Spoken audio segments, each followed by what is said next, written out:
So, let's talk about something huge happening in the real estate world. The National Association of Realtors, NAR. They're one of the biggest trade groups in the country. And right now, they're trying to pull off this massive, massive transformation. They're basically promising a whole new era. But, you know, that brings up a really big question, right? How does a 117-year-old organization, a real institution, actually change course? I mean, can a group this big truly reinvent itself from the ground up? That's the massive challenge we're going to dig into. And look, when I say massive, I am not kidding. We're talking about almost 1.5 million members.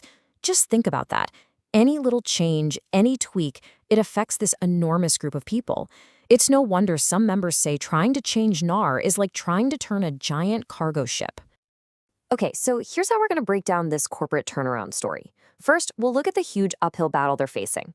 Then, we'll dive into their new plan, get into the nitty-gritty details, check out the promise versus the reality, and wrap up with why this whole thing actually matters.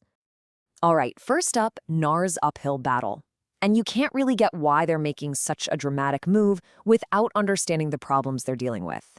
And believe me, it boils down to some serious turmoil and a whole lot of unhappy members. And here's the number that just jumps off the page. This comes from NAR's own data.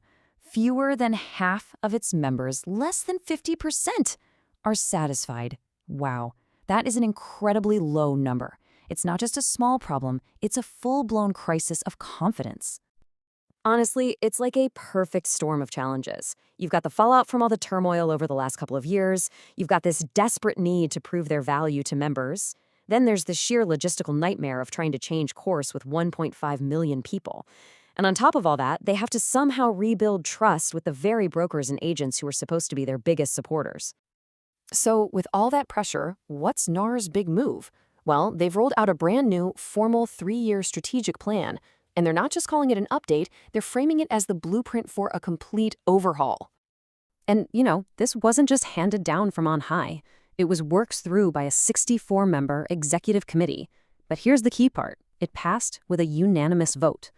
That's a really big deal. It shows everyone at the top, at least for now, is on the same page. And they've set a hard date of January 1st to get this thing rolling. And they are absolutely not shying away from making some big promises. The CEO, Nicoya Wright, literally said this is the start of the biggest transformation in real estate history. I mean, talk about setting the bar high. Those are some seriously big words. Okay, so what's actually in this grand plan? Let's peel back the layers and get past the big picture goals to see what projects they're actually planning to do.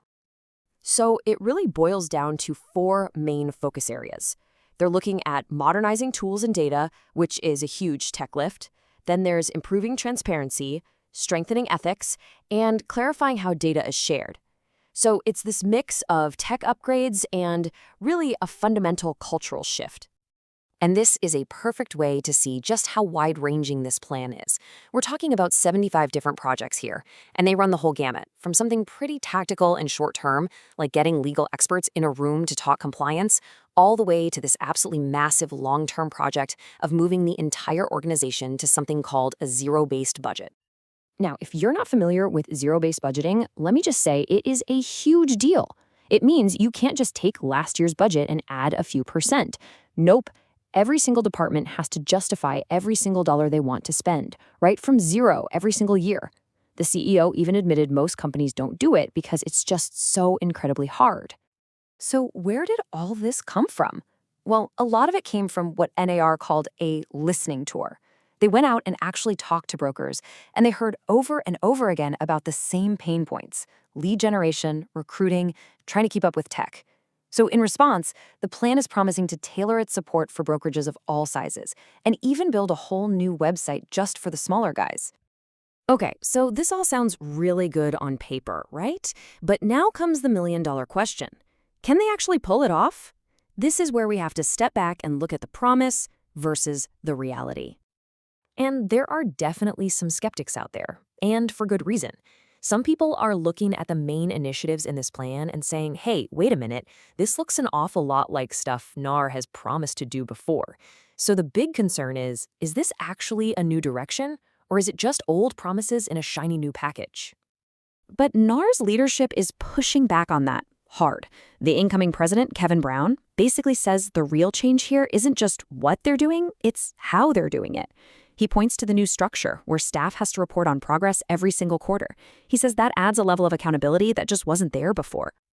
And it seems like that message is landing with some folks. You hear from members like David Sardarana, a broker owner, who says, yeah, in the past, a lot of us felt pretty disconnected.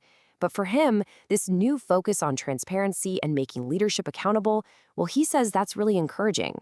It's giving him some hope.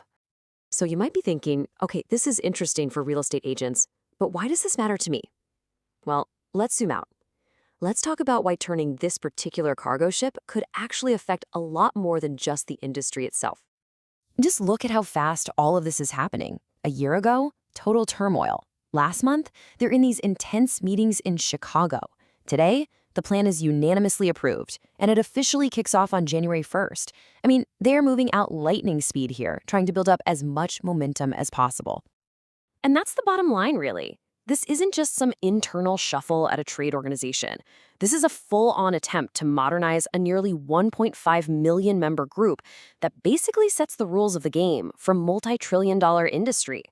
Whether this plan succeeds or fails, it's going to send ripples through the entire housing market.